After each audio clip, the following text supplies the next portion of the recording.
بعض لوگوں نے بعض صحابہ کرام پر کچھ اعتراض کیا.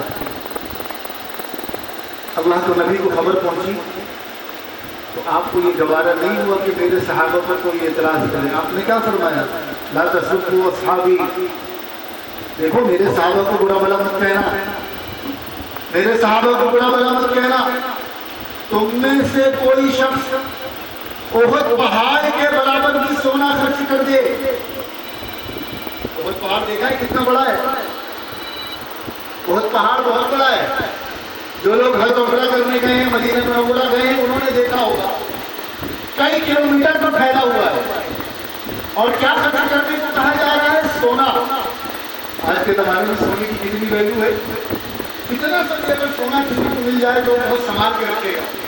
اب تو ریٹ ویسے بھی بہت زیادہ بڑھ گئے. تو حضور فرما رہے ہیں تم میں سے اگر کوئی شخص، یعنی تم میں تم سب، تم بڑے بڑے پیر، بڑے بڑے قطب، ابدال، علماء، صلحاء، شیخ، بڑے بڑے خطیب، بڑے بڑے مدرسوں کے ذمہ دار، سب سنو. تم میں سے اگر کوئی شخص صحابہ احد پہاڑ کے برابر سونا خرچ کر دے، پھر بھی صحابہ کرام نے اللہ کے دین کے لیے ایک مٹھی برابر بھی اگر کوئی چیز خرچ کی ہے تو تم اس کے برابر نہیں پہنچ سکتے. اس سے یہ پتا چلا، ایک تو یہ پتا چلا کہ نبی کے سامنے صحابہ کی برائی ہو، نبی کو یہ گوارا نہیں. ایک تو یہ بات پتا چلی. دوسری بات یہ پتا چلی کہ حضرات صحابہ کرام رضوان اللہ علیہم اجمعین کا ایک ایک سجدہ پوری امت کے سجدوں پر بھاری ہے. حضرات صحابہ کرام کی زبان سے نکلا ہوا ایک اللہ اکبر پوری امت کی تسبیحات پر بھاری ہے. عجیب مقام اللہ نے ان کو عطا فرمایا ہے. ہماری زبان اس کو بیان کرنے سے قاصر ہے، ہماری سمجھ اس کو سمجھنے سے قاصر ہے. جو مقام اللہ نے حضرات صحابہ کرام کو عطا فرمایا ہے، نبی کو بھی یہ گوارا نہیں ہے کہ میرے صحابہ کو برا بھلا کہا جائے. ایک جگہ اور ارشاد فرمایا اذا رأيتم الذين يسبون اصحابي. دیکھو تم جب یہ دیکھو کہ کوئی میرے صحابہ کو برا بھلا کہہ رہا ہے تو صرف یہ نہیں کہ وہاں سے اٹھ کر چلے جاؤ، صرف یہ نہیں کہ ایسے آدمی سے دوری بنا لو، بلکہ صحابہ کی طرف سے جواب دو، خاموش اٹھ کر نہیں جانا ہے. اذا رأيتم الذين يسبون اصحابي فقولوا لعنت اللہ علی شرکم. تو تم کہو کہ تمہارے شر پر اللہ کی لعنت. ایک جگہ فرمایا من سب اصحابی، جس نے میرے کسی صحابی پر تبصرہ کیا، تبرہ کیا، برا بھلا کہا، فعلیہ لعنت اللہ والملائکۃ والناس اجمعین. تو اس پر اللہ کی لعنت ہو، اس پر فرشتوں کی لعنت ہو، اس پر تمام انسانوں کی لعنت ہو. دیکھو فتویٰ دینا مفتی کا کام ہے، لیکن تھوڑا بہت جو سمجھ میں آتا ہے وہ یہ سمجھ میں آتا ہے کہ ایک طرف شریعت میں کسی مسلمان کو لعنت بھیجنا ناجائز قرار دیا گیا. کسی مسلمان کو لعنت نہیں بھیجی جا سکتی. ٹھیک ہے، کسی بھی مسلمان کو لعنت بھیجنا جائز ہے. کیوں؟ لعنت بھیجنے کا مطلب یہ ہوتا ہے کہ اللہ کی رحمت سے دور ہونے کی بددعا دی جا رہی ہے. اور ایک ایمان والا جس کے دل میں ایمان ہے وہ کتنا بھی گنہگار ہو جائے وہ اللہ کی رحمت سے دور نہیں ہو سکتا. اب آپ یہ بتائیے کہ جناب رسول اللہ صلی اللہ علیہ وسلم یہ فرما رہے ہیں کہ جو میرے صحابہ کو برا بھلا کہے گا اس پر اللہ کی بھی لعنت، اس پر فرشتوں کی بھی لعنت، اس پر تمام انسانوں کی لعنت. اب اگر کوئی مولوی کہے کہ بھائی انہیں کافر نہ کہو تو ہم کس کی مانیں؟ بلا وجہ لوگ دلیل دیتے ہیں، نکات بیان کرتے ہیں اور ادھر ادھر کی باتیں کرتے ہیں کہ یہ تو نماز بھی پڑھتے ہیں اور یہ تو اذان بھی دیتے ہیں، یہ تو یہ بھی کرتے ہیں اور وہ بھی کرتے ہیں. بڑی سیدھی سی بات ہے، یہ لعنت کے مستحق ہے، اللہ کی لعنت کے مستحق ہے، فرشتوں کی لعنت کے مستحق ہے، تمام انسانوں کی لعنت کے مستحق ہے. اب ایسے لوگوں پر ہم لعنت نہ بھیجیں تو کیا کریں؟ ہم آپ کی مانیں کہ نبی کی مانیں؟ ایک موقع پر آقا صلی اللہ علیہ وسلم نے فرمایا آپ کا نے بارہا سنایا ہے. آپ نے فرمایا اللہ اللہ فی اصحابی لا تتخذوا غرضا من بعدی فمن احبهم فبحبی احبهم ومن ابغضهم فببغضی ابغضهم. آگے اور بھی الفاظ ہیں کہ جس میں اللہ کے نبی فرما رہے ہیں کہ میرے صحابہ کے بارے میں اللہ سے ڈرنا. الفاظ کو غور کیجیے. میرے صحابہ کے معاملے میں کس سے ڈرنا؟ اللہ سے ڈرنا. اور میرے بعد ان کو تنقید کا نشانہ مت بنانا. یہ کون کہہ رہا ہے؟ یہ بات کون کہہ رہا ہے؟ رسول اللہ فرما رہے ہیں میرے بعد ان کو تنقید کا نشانہ مت بنانا. یہاں پر ایک بات اور سمجھ لیجیے. پیغمبر اپنی طرف سے کچھ نہیں کہتے. پیغمبر کی کوئی بات اپنی طرف سے نہیں ہوتی. پیغمبر جو کچھ کہتے ہیں اللہ کی طرف سے کہتے ہیں. اور یہ بات بھی اللہ نے قرآن میں بتلائی ہے. وما ينطق عن الهوى ان هو الا وحی یوحی. یہ جو کچھ کہتے ہیں میری طرف سے کہتے ہیں. اور پیغمبر کہہ رہے ہیں میرے صحابہ کے معاملے میں اللہ سے ڈرتے رہنا. میرے بعد ان کو تنقید کا نشانہ مت بنانا. اور پھر قیامت تک کے لیے ایک ایسا قانون بتلا دیا, ایک ایسا پیمانہ بتلا دیا کہ جس کے بعد تو کوئی گنجائش ہی نہیں بچتی. آپ نے کیا فرمایا؟ آج اس کے گزرے دور میں اگر کوئی پیارے آقا پر پیارے آقا کی شان میں گستاخی کر دے تو گنہگار سے گنہگار مسلمان کو برداشت نہیں کر پاتا ہے. کیوں؟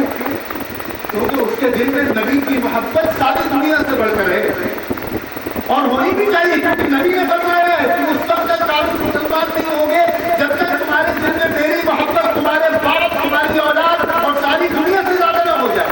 ساری انسانوں سے زیادہ جب تک محبت نہ ہو جائے تب تک تم کامل مسلمان نہیں ہوں گے. تب تک تمہارا ایمان ادھورا رہے گا. اور یہ بات بھی 100% سچ ہے. بالکل فیصلہ ہے کہ نبی کی محبت کے بغیر کوئی بھی عمل اللہ کے نزدیک قابل قبول نہیں. جو دل جو سینہ نبی کی محبت سے خالی ہو پھر ایسے آدمی کی نماز روزہ حج زکات صدقہ خیرات تسبیحات کچھ بھی اللہ کے قابل قبول نہیں ہے. اعمال کی قبولیت کی پہلی شرط پیارے آقا کی سچی محبت اور عقیدت ہے. اور پیارے آقا اپنی محبت کا پیمانہ کس کو قرار دے رہے ہیں؟ ہم سب چاہتے ہیں کہ ہمارے دل میں نبی کی محبت آ جائے. ہم سب چاہتے ہیں, دعا بھی مانگتے ہیں, تمنا بھی کرتے ہیں. پیمانہ کیا ہے یہ جانچنے کا کہ ہمارے دل میں نبی کی محبت کتنی ہے؟ پیمانہ حضور بتلا رہے ہیں. کیا فرما رہے ہیں؟ کیا فرما رہے ہیں؟ من احبہ, دیکھو یہ میرے صحابہ ہیں, تم مجھ سے محبت کرنا چاہتے ہو نا, اور میری محبت کے بغیر جنت بھی نہیں ملے گی. اب تمہیں پتہ کیسے چلے گا کہ تمہیں مجھ سے محبت ہے کہ نہیں؟ میں تمہیں بتا رہا ہوں, تمہیں کیسے پتہ چلے گا؟ میں محبت ہوں. یہ میرے صحابہ سے اگر محبت ہے تم کو, ان کی محبت تمہارے دل میں تبھی بھی احبہ ہوں, تو یہ اس بات کی نشانی ہے کہ تمہیں مجھ سے محبت ہے. یہ محبت مجھ سے محبت کی وجہ سے ہے.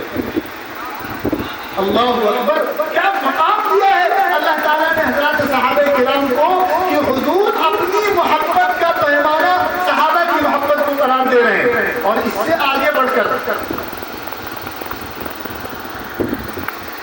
جو لوگ صحابہ کو انگلی اٹھاتے ہیں, لوگ کہتے ہیں سخت بات نہیں کہنی چاہیے, تو ہم تو کچھ کہتے نہیں, ہم تو صرف بتاتے ہیں کہ نبی نے کیا کہا ہے. نبی کیا فرما رہے ہیں؟ ومن ابغضہ, اور جس کے دل میں ان کا دکھ ہو, ان کی عداوت ہو, جس کو ان سے پرابلم ہو, ان سے تکلیف ہو, یہ نہ سمجھنا کہ ان کو ابو بکر عمر سے تکلیف ہے. یہ مت سمجھنا کہ ان کو عثمان اور عائشہ اور معاویہ سے تکلیف ہے نا.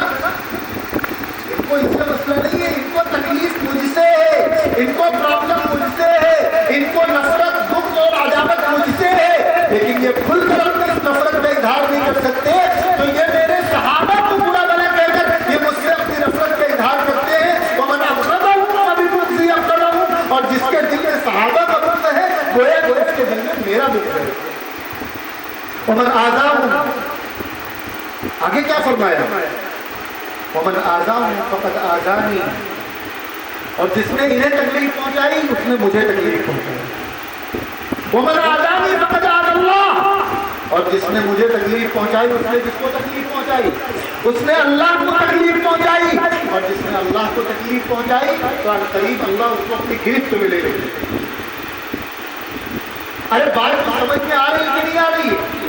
صحابہ کرام کا دفاع کرنا یہ اللہ کی بھی سنت ہے، اور صحابہ کرام کا دفاع کرنا یہ رسول اللہ کی بھی سنت ہے. صحابہ کرام کا مقام و مرتبہ بیان کرنا یہ اللہ کی بھی سنت ہے، اور صحابہ کرام کا مقام و مرتبہ بیان کرنا یہ رسول اللہ کی بھی سنت ہے. اور صحابہ کرام کے لیے اپنی جان کی بازی لگانے کی نیت کرنا یہ بھی نبی کی سنت. بیعت رضوان میں کیا ہوا تھا؟